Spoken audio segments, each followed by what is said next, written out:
Health news మీకోసం. కాన్పు తర్వాత చాలామంది అమ్మల్లో కుంగుబాటు కనిపిస్తుంది. దీన్నే మన వాళ్ళు ప్రసూతి నిర్వేదం అని పిలుస్తూ ఉంటారు.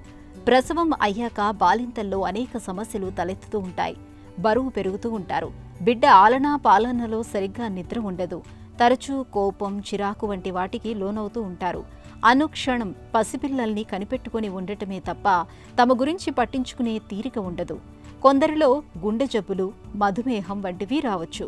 వీటన్నిటితోనూ అమ్మలు డిప్రెషన్కి గురయ్యే ప్రమాదం ఉంటుంది.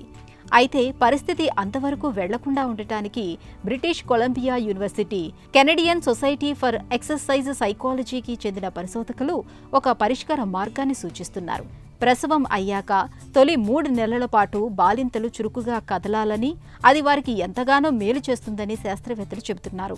బాలింతలు తొలి 3 నెలలు తప్పనిసరిగా నడవడం, వీలుంటే సైక్లింగ్ చేయటం, ఇతర తేలికపాటి వ్యాయామాలకు 2 గంటల సమయాన్ని కేటాయించాలి. అప్పుడే తీవ్రమైన భావోద్వేగాలకు దూరంగా ఉండగలుగుతారని, శారీరకంగా పూర్వపు స్థితికి రావటం తేలిక అవుతుందని పరిశోధకులు అంటున్నారు. సాధారణ వ్యాయామాలతో పాటు కటి ప్రాంతంలోని కండరాలకు సంబంధించిన పెల్విక్ వ్యాయామాలను చేయాలి. అంతేకాదు సరైన సమయానికి నిద్రపోవాలని పరిశోధకులు సూచిస్తున్నారు. ఈ జాగ్రత్తలు అమ్మల్లో కాన్పు తర్వాత కుంగుబాటు ముప్పును బాగా తగ్గిస్తాయని వారు అంటున్నారు.